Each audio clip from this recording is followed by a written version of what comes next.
Hello all, ఇవాల్టి recipe గోంగూర chicken. ఈ recipe కోసం నేను ఒక హాఫ్ కేజీ చికెన్ని తీసుకున్నాను. ఇది క్లీన్ చేసుకొని పెట్టుకున్నాను. అలాగే ఒక 2 కట్టల గోంగూరని కూడా నేను యూజ్ చేస్తున్నాను. ముందు చికెన్ని మ్యారినేట్ చేసుకుందాము. సో చికెన్లోకి సాల్ట్, కారము, పసుపు, గరం మసాలా లేదంటే చికెన్ మసాలా, అల్లం వెల్లుల్లి పేస్ట్, ఇంకా కొంచెం ఆయిల్ని యాడ్ చేసుకొని బాగా కలుపుకోవాలి.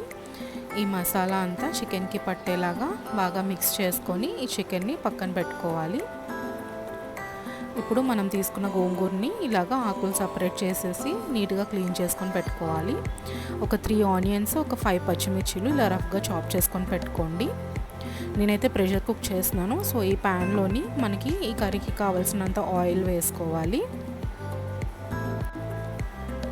ఆయిల్ హీట్ అయ్యాక ఇందులోకి మనం కట్ చేసిన పచ్చిమిర్చి, ఉల్లిపాయలు, ఇంకా కరివేపాకును కూడా యాడ్ చేసుకొని ఫ్రై చేసుకోవాలి.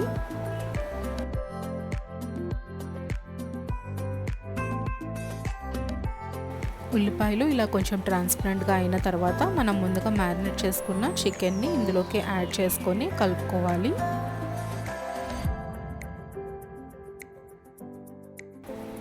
సో ఇలా కలుపుకొని ఒక 5 మినిట్స్ పాటు చికెన్ని ఉడికించుకుంటే దాని నుండి కొంచెం వాటర్ అనేది రిలీజ్ అయ్యి చికెన్ కొంచెం కుక్ అవుతుంది. సో ఇలా కుక్ అయిన తర్వాత మనం ఇందులోకి ఈ ముక్కలన్నీ మునిగేంత వరకు వాటర్ని యాడ్ చేసుకోవాలి. సో నేను దీన్ని ప్రెషర్ కుక్ చేస్తున్నాను. సో లిడ్ పెట్టేసి ఒక 3 విజిల్స్ వరకు చికెన్ని నేను ఉడికించుకున్నాను. చికెన్ ఉడికేలోపు మనం గోంగూర మగ్గించుకుందాం. సో ఒక కడాయిలో కొంచెం ఆయిల్ వేసుకొని గోంగూర ఆకుల్ని వేసుకోవాలి. ఇది మగ్గడానికి ఎక్కువ టైం ఏం పట్టదు కదా. సో ఇలా ఆకుల్ని వేసుకొని కలుపుతూ ఉండండి. సో ఒక 2 మినిట్స్కి ఇలా కొంచెం దగ్గర పడుతుంది. సో మీరు ఇది కావాలంటే ఇలా మగ్గించుకున్నాక మిక్సీ కూడా వేసుకోవచ్చు, కానీ నేను వేయట్లేదు. ఇలా అది కొంచెం దగ్గర పడితే సరిపోతుంది. చికెన్ అయితే కుక్ అయిపోయిందండి. Let's see.